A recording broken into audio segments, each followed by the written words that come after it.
let's begin. What is your own philosophy on this Nigerian identity? Well, there is nothing like Nigerian identity for now.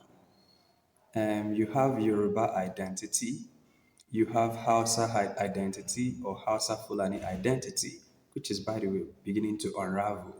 You have the Nupe identity, the Shekiri identity, you have the Igbo identity, you have many ethnic and nationalities within the context and the country called Nigeria.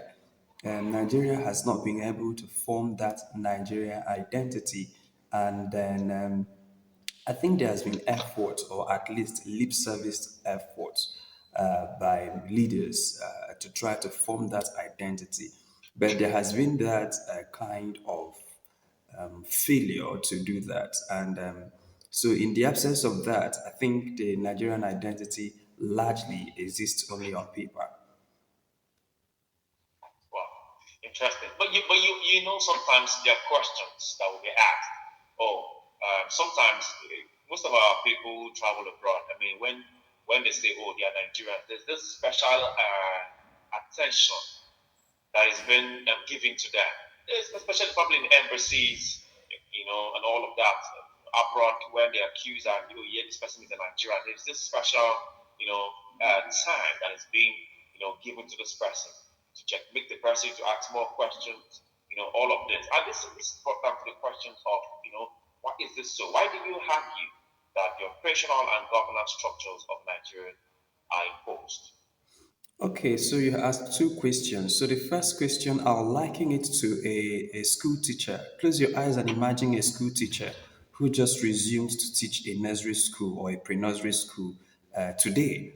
And all the kids are crying the same, all their faces look the same. She can't or he can't, for any discernible reason, find the differences between A and B. So all of them look the same to him. But eventually, when he begins to stay or she begins to stay in that class and begin to form bonds with those children, she will begin to now identify each cry from the other. She will begin to identify even each handwriting for the other.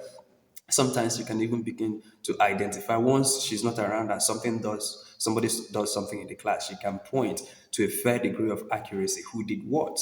That's it. So many Westerners or many foreigners are unable to distinguish between Nigerians. So they are unable to distinguish, for instance, between Yoruba Nigerians and Hausa Nigerians or Fulani Nigerians. Once they see that green passport, and by the way, you know that Nigeria does not have a good reputation out there for now. We will clean it up Yeah. eventually.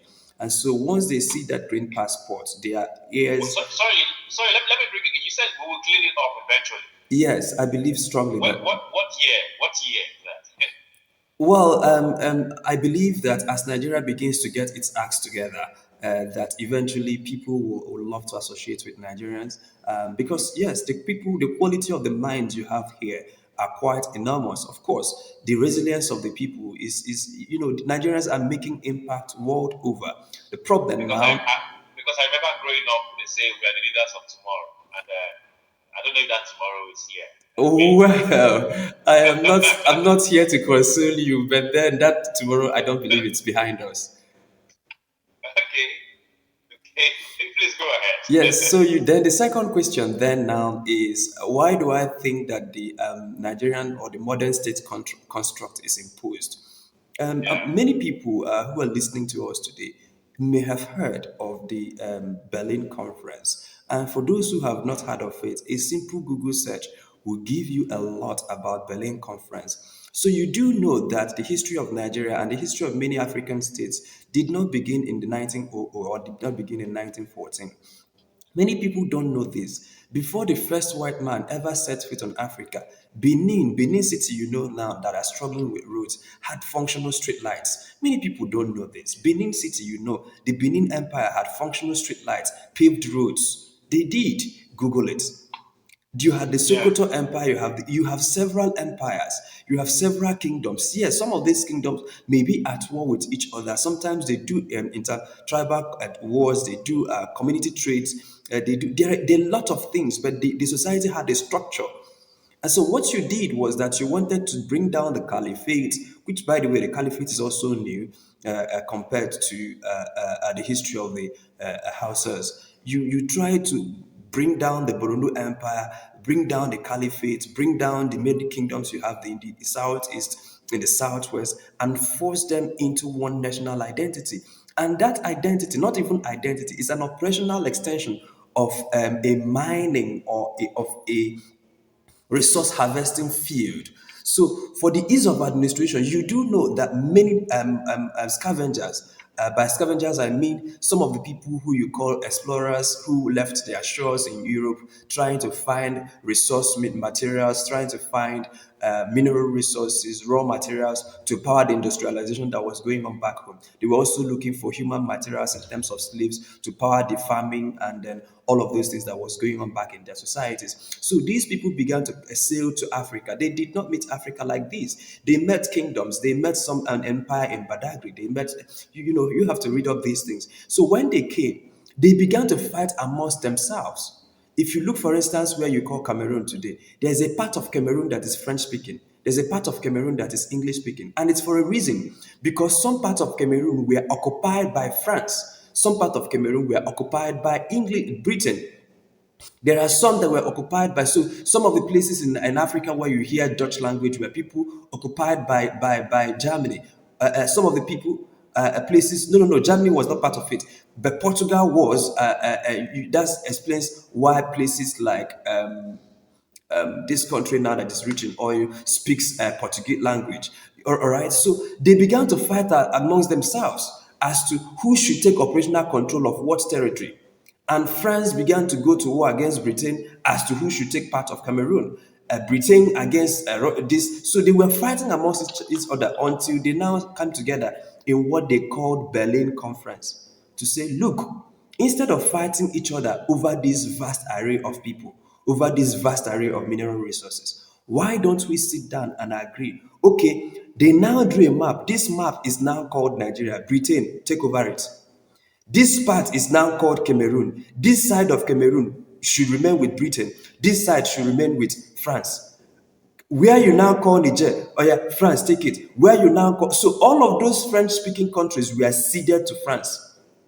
Some were ceded to Belgium. You know that Congo was ceded to Belgium. So, so what you now call map of Africa was not drawn with Africa in mind. It was drawn because two or three brothers were fighting over who would take what territory. And so they drew up this map according to their own administrative ease of extracting minerals and extracting slaves. So we're now on a commercial break, and then after the break, we will continue to draw the line from where it started to where we are now and to how we can remedy the situation. So please stay on the line. Before we went on that break, commercial break, we were talking about, coming down from British colonization, colonizing Nigeria, down to how John how it's been so far. And I was trying to explain that Nigeria and its people have come a long way, from the days of British colonizing us and the years of indigenous rule, through the military takeovers and democratic rule, and a whole lot. And saying that Nigeria has really, really survived highs and those moments with hope of a better tomorrow. And I ask the question, this question of better tomorrow, when they say we are the leaders of tomorrow, when would that tomorrow come?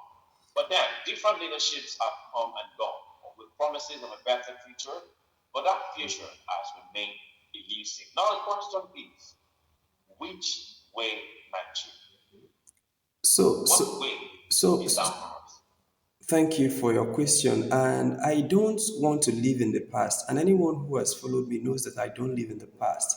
But then, if you don't have understanding of the past, you may have difficulties arriving at your future. So, like I was saying, I talk about what you said that we've come a long way.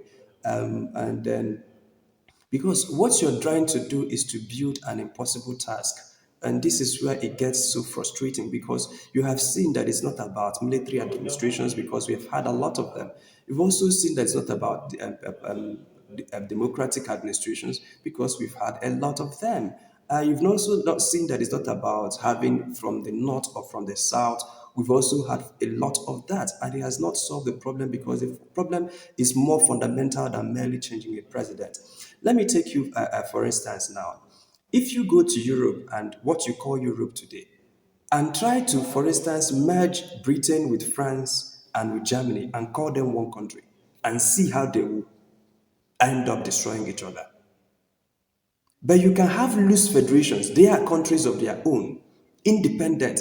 Now, some of you may not know that if you merge the population of Britain, merge the population of Germany, and merge the population of France, which are, by the way, contiguous to each other, if you merge the population and the land mass, it is not up to what you call Nigeria today. But these three countries cannot sit eye to eye if you call them one country, and especially if you put them in the kind of democratic experiment we call Nigeria. I'll ask you again, close your eyes for a minute and lump up Pakistan with India, call them one country, and then tell them to go and practice democracy. They will try it for 150 years, it will still not work. So I am not advocating for a monolithic society because you can't find one. But what you can find is that there are identities. Identities are always at each other's throat. They always compete. But there are identities that are easier to manage. There are differences that are easier to manage. I've told you, for instance, that a typical Hausa man, Fulani man, finds it easier to relate with someone from Niger than they do from someone from the southeast. That you can't take that away. This is 200 years of documented history has told us that.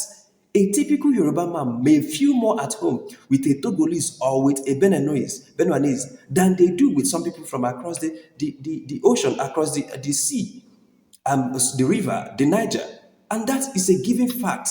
So if you are going to draw up state identities or state constructs, you must bear in mind the propensity of the people to live with each other. There are identities, yes, they compete, but they can harmonize to achieve a common goal. And it is on the basis of those identities that you now draw up new state constructs.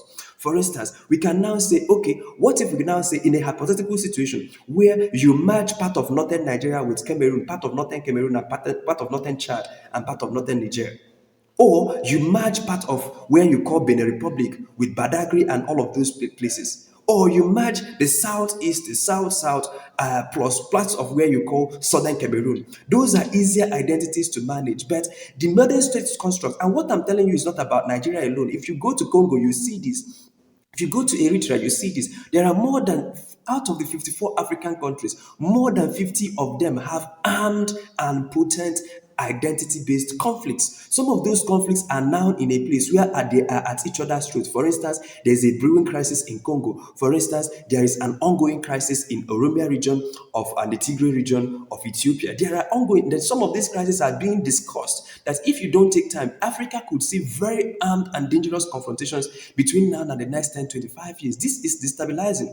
Back to the questions you asked about the many experiments we've had.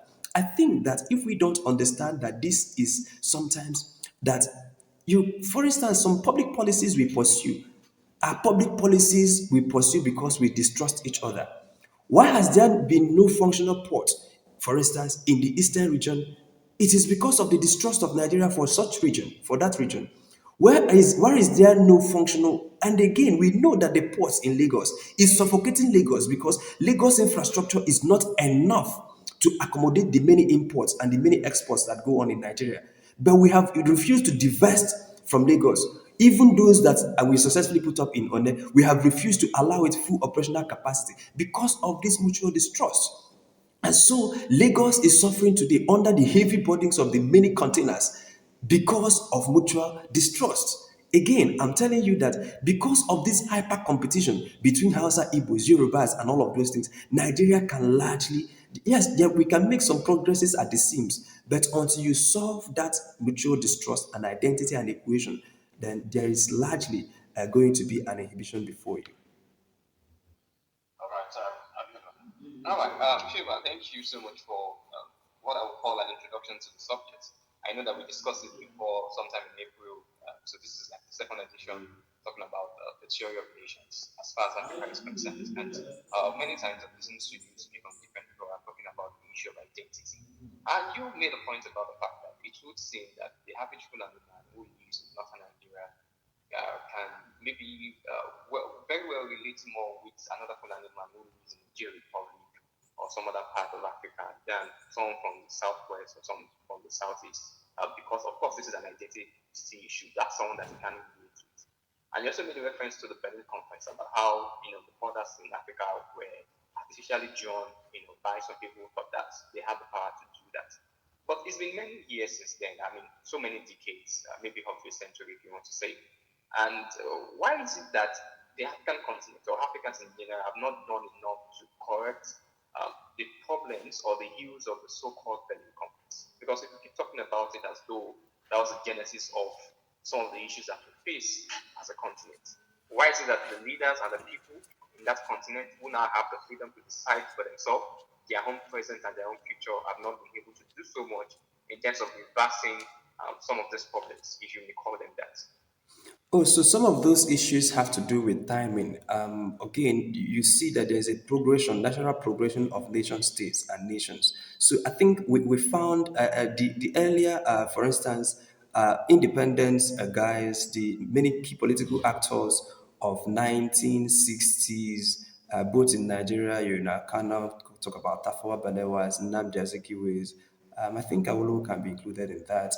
And then Nahoro, if you move beyond Africa, you will talk about Kwame Nkrumah, Julius Nyerere, and all of those things. I think that they had this understanding that although this is an unworkable union, but let's see what we can make out of it. And Tanzania quite did something in Tanganyika, about Tanzania trying to form a national identity, trying to suppress some languages, trying to, because you have to literally kill Yoruba to build Nigeria. And that was the experiment they tried to do in Tanzania. So a lot of us felt that we can create new identities. But now, after doing it for nearly 60 years, we are beginning to see that that may be a very difficult task for us to do. People are now beginning to realize. And that is why if you look all around you now, especially between the last 20 years, you begin to see, not just in Nigeria, but even in Nigeria, there are at least three open talks about parting ways. You hear it with Oduduwa Republic, you hear it with Biafra, you hear it with the Middle Belt. Outside of Nigeria, these are there.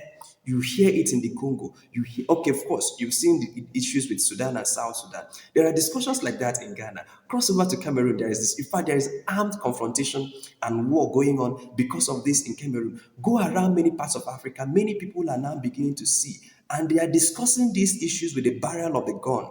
Because for some time, when especially in the kind of democracies you have in Africa, where there are some kinds of discussions that are outlawed, that you don't allow moderates to come together to say, where are the nation states, where are the elders, where are the leaders of these countries? Let us come together to call it a Cairo conference, an Abuja conference, to say, look, we have tried this and it's not working. Let us see if we can redraw the map. Of course, those are going to be very difficult conversations because even conversations between redrawing the maps of states are very difficult, let alone redrawing the maps of nation states. They are very, very difficult conversations. But the thing is that the conversation is already ongoing, and sometimes they are ongoing in the barrel of the gun. Look at what is happening with Oduduwa Republic. If you don't manage that properly, give it 10 years, you will see something on your hands. The discussion about Biafra, you've seen how it's progressing. The discussion is almost starting up about the separation of the Middle Belt. It's starting now, and if you don't pay attention. So, if you study this brewing crisis all over Africa and especially in Nigeria, you will see that it is now time that people are now fighting these issues with the barrel of the gun. But eventually, after outdoing each other, because I sense that wars will break out in Africa in less than 15 or 20 years. Anybody who has studied national progression will know this. And then you see this with, of course, That's a between very bold projection. well, if you read, it's easy to predict the future if you study the past. You don't have to have genius. It's a cycle. And once you begin to see cycle, every conflict is predictable. Every conflict without fail is predictable.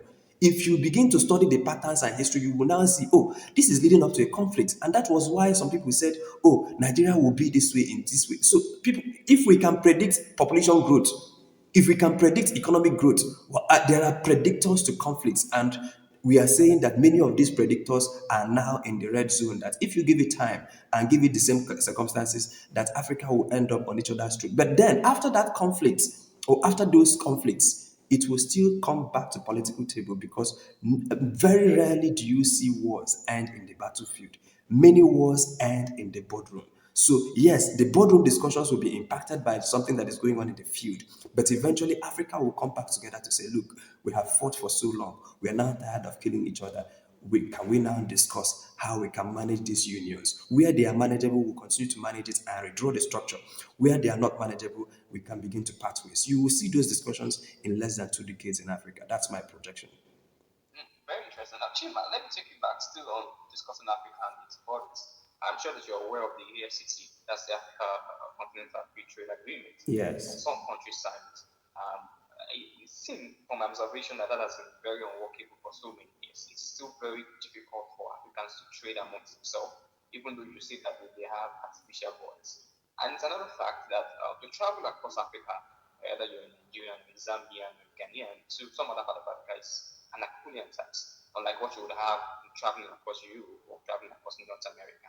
So I think that maybe African leaders themselves are not doing enough to say that, okay, we're supposed to be one people in that sense, and we're supposed to be without borders in that sense. So this is what we're doing in the area of ensuring that we have business transactions in a seamless way amongst each other.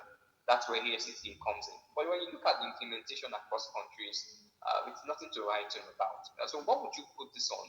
Is it a problem of leadership, or maybe the agreements were not properly scrutinized, and maybe some countries feel that, oh, this is not going to be in our own benefits. Remember, under the previous administration, we had border shots, and they affected the economy of Ghana, affected the economy of Benin Republic, even affected the economy of Togo, as the case may be.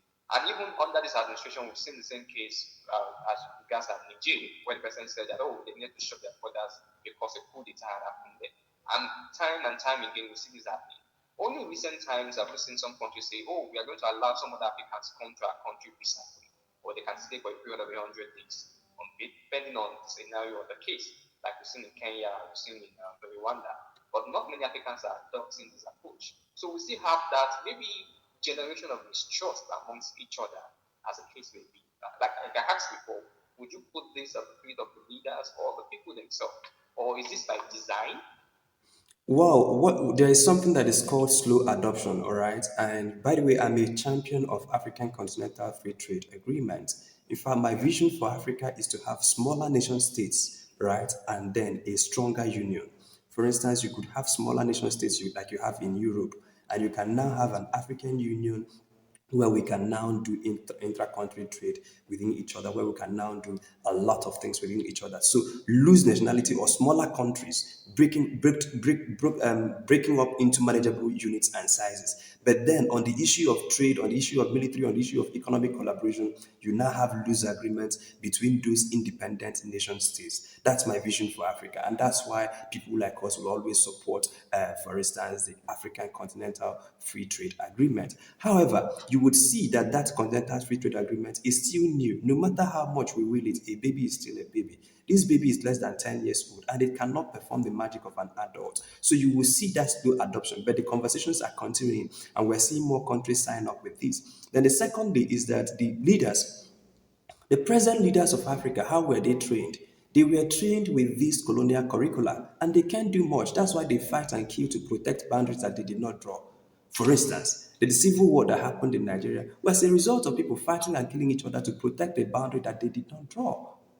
All right, and they did not ask themselves, is this boundary beneficial to us?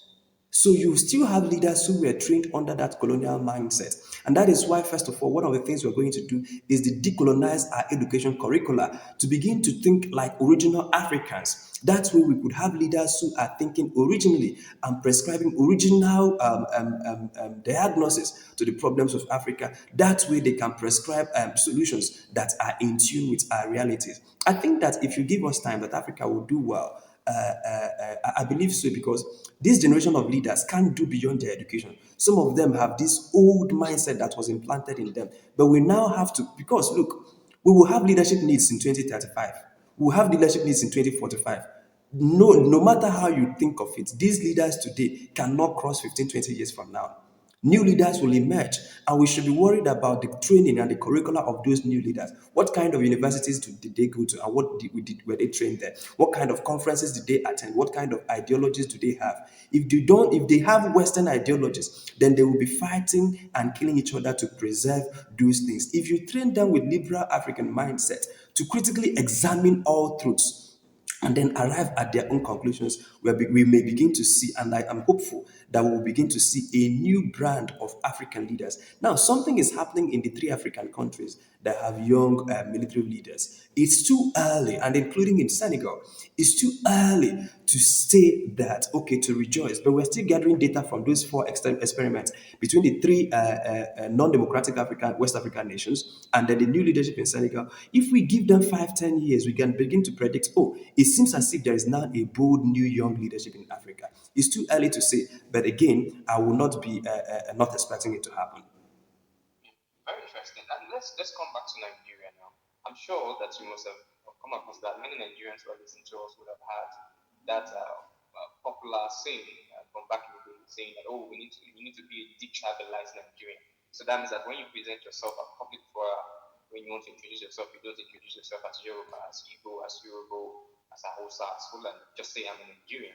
So then there seems to be an attempt, an agenda to de-emphasize ethnic identities. But you argue that that should not be the case. That there should be Nigerians or Africans should be able to say that maybe Igbo first before I'm Nigerian, or I am Yoruba first before I'm Nigerian, or I'm Hausa first before I'm Nigerian. So my question to you is that are you not championing the promotion of ethnic identities or the promotion of ethnic supremacy over national cohesion in the context of Nigeria?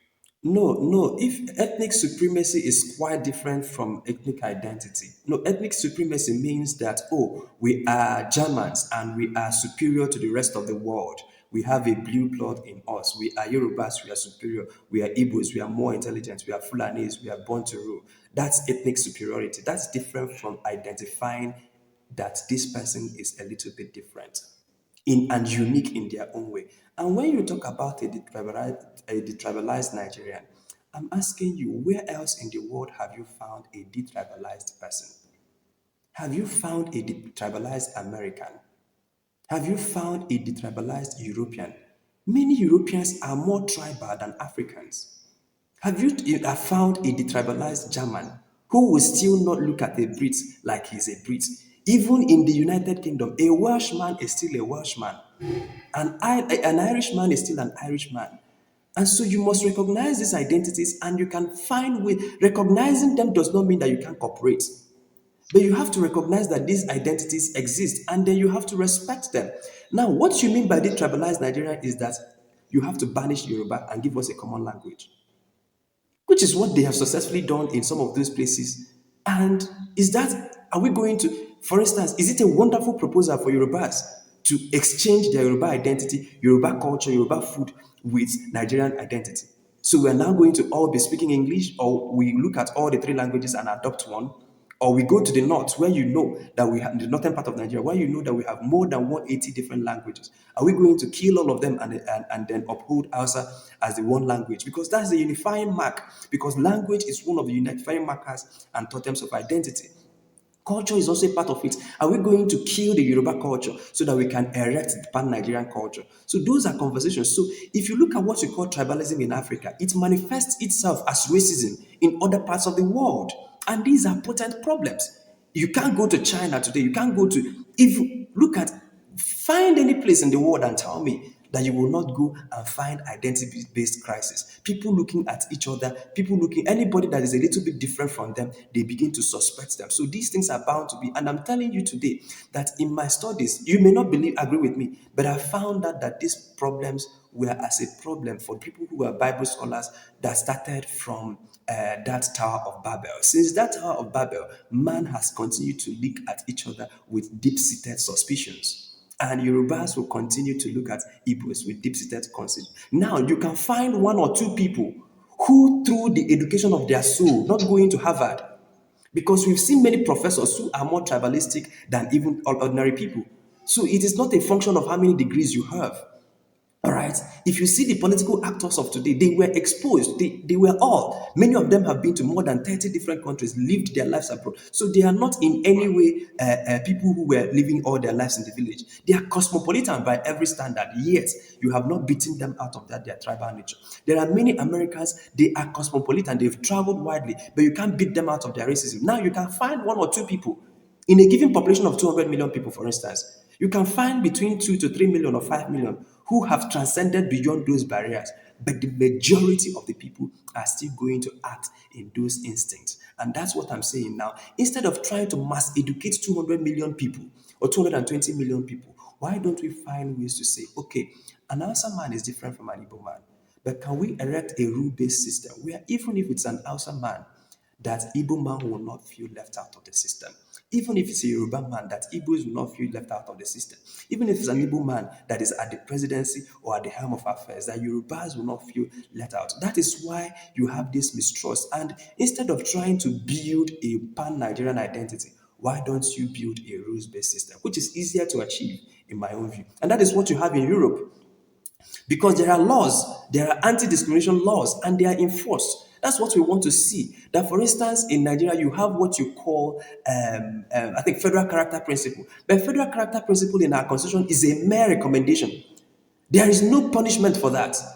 There is no punishment for that. So what I'm saying now, can we go to that federal character principle and now distill it and say this is now a punishable offense? If Igbos are voting in Lagos and someone wakes up and tell them go to your place, it is a punishable offense. So those are some of the things we are going to. But as for Yorubas will continue to distrust the Igbos. I'm sorry, the majority of the population will still always succumb to ethnic appellations.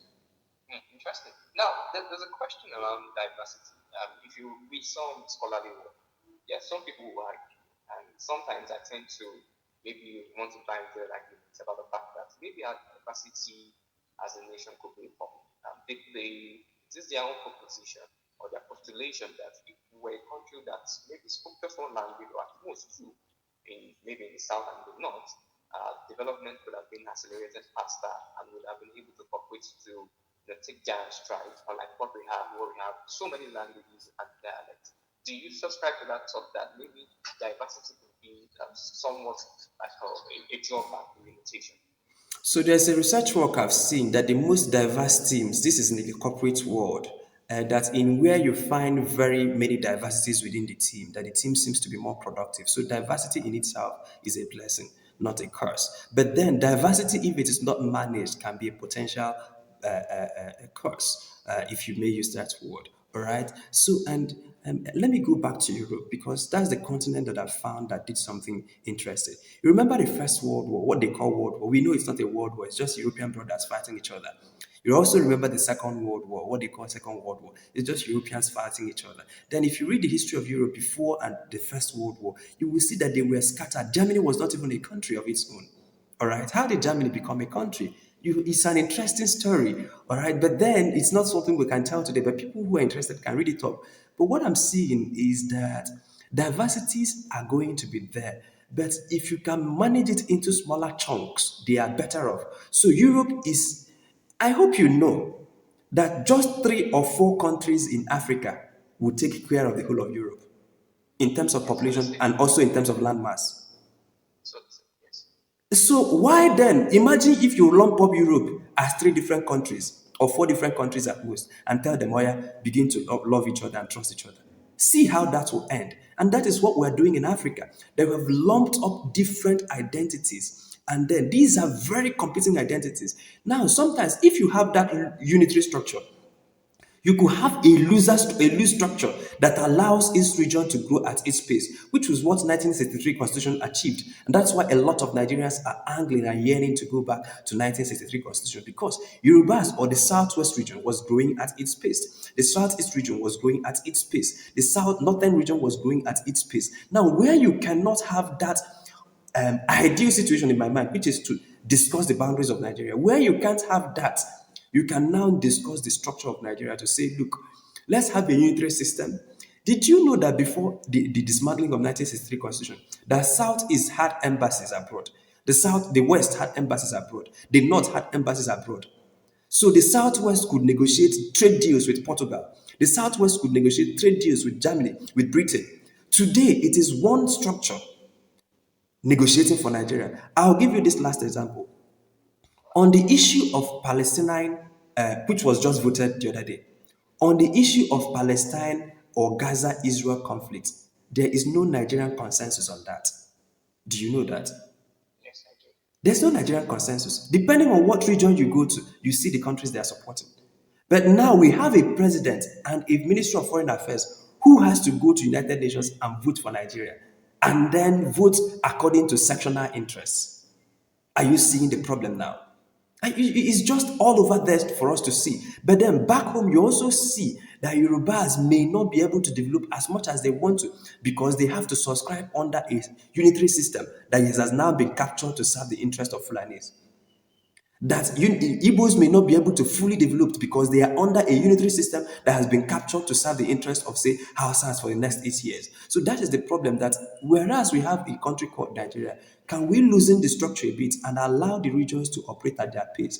Maybe that way we could stop fighting each other and killing each other and on some of those identity-based grounds. And in fact, stifling each other's growth because the Yorubas don't want the Igbos to grow, they too themselves will not grow. Because Fulanis don't want others to grow, they too themselves will not grow. You now see that this, what do you call it now? Diversity has now become an impediment. If you lose it up a little bit, your diversity could help you grow. But the last lap of the show, we're talking about Nigeria now being a nation. Would you say Nigeria now is a nationhood or a statehood? The question is very deep, and by the way, Nigeria is not a nation. We have Yoruba nation, we have Ijo nation, we have Igbo nation, we have Hausa nation, we have Fulani nation. Nigeria is not a nation. So are And you saying Nigeria is a statehood? even in terms of statehood, Nigeria is now feeling as a state and may not purely qualify in the strictest definition of the word state. So, for the word to be a state, for you to be a state, you must assert territorial control over all your territories. Nigeria does not qualify for that. For instance, in parts of Nigeria, you have many spaces that are termed and deemed ungoverned. That's declining state capacity, right?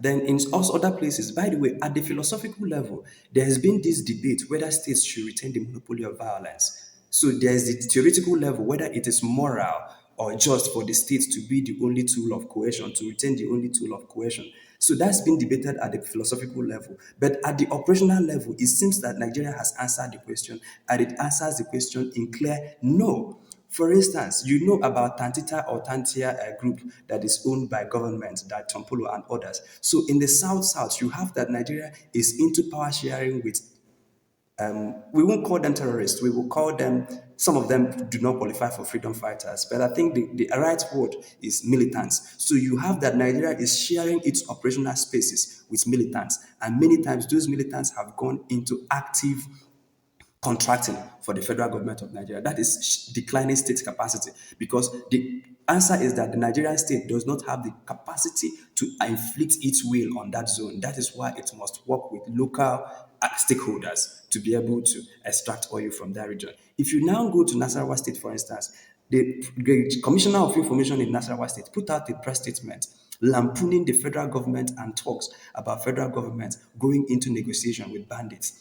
The state government says that the governor is not in any way going to accept any federal negotiation with bandits in his state. All right. So now we are beginning to have talks, though unofficial and sometimes partly official, about Nigeria going into discussion with bandits to see if we can now say, okay, bandits, you control this territory, but let's have an agreement. In the southeast today, there are some parts of Ihiala local government area of Anambra State that the state cannot tax. In fact, in the last elections in Anambra State, it is on official INEC record. INEC said we could not deploy ballot materials or polling balloting to these groups because of the presence of ESN and unknown government. So, which means that the Nigerian state has largely ceded that territory to unknown government. You cannot tax there. In Borno State, there are places where terrorists and non-state actors collect taxes from communities. So, with all these things, we are now saying that they are In all of now this, they are in what. all of this, it's stated, in every country, in every state, there is one thing fighting the government. There is always one challenges or the other. Even in the United States, even in Russia, most of these Western countries, we have that. And does this now disqualify a nation? No, no. So you're going to look at the nuances of the conflict. I don't think anybody can stop anybody from collecting taxes in any part of America. I don't think anybody can set up itself and be collecting taxes in any part of Britain. I don't think anybody, no matter how powerful, can set up and begin to organize and collect taxes in any part of France or Germany. Once you begin to see that happen, we call it declining state capacity. Now, it can still answer a state, but it has limited capacity. All right. So I want you to see that what we are painting is that because you asked me the question, is Nigeria a nation state, or a state? And I'm saying that Nigeria is not a nation because obviously it's not a nation. But then even the statehood that we are still trying to manage, the small one that we're still trying to manage, it is slipping through our fingers by the day. And there is no region in Nigeria today, maybe apart from the southwest, that you won't find that Nigeria has ceded a large swath of its operational territory to non-state actors. Well, okay. Sometimes I tend to wonder, I tend to argue with all of it. But lastly, before we let you go, because of our time also, do you think the union of Nigerians across what you call artificial borders is sustainable? No, the artificial borders is not sustainable, and we will soon find out. Either we find out peacefully or we find out through the wars that I've told you that are clearly coming. And so it is now left for the stakeholders to decide what pathway do we use. Do we use the dialogue pathway? For instance, you've been hearing talks and talks about changing of the constitution of Nigeria, but it seems like the political actors are tone deaf. And then very soon, those conversations will begin to ring loud in bullets. And it is only when it starts people start discussing in the bullets that authorities tend to listen. And by the time they do that, many resources must have gone down the drain. We hope that this is not the end of Nigeria. We hope that this is not the future Nigeria will choose for itself, that Nigeria will choose the path of common sense and renegotiate its union with all constituent parts of Nigeria. Because if you don't do that negotiation, you will now negotiate through the barrel. And I hope we don't choose that negotiation by the barrel. Well, we also hope so too. I mean, it's been a wonderful eye opener from you there, Chima, Christian. Thank you very much for your time on the show. Thank you so very much for having me. I deeply appreciate your time. And we hope maybe soon as I mean we'll get to where you taught us, or where you always dream of. Because for me, I sometimes just say, okay, growing up, yes, we're the leaders of tomorrow.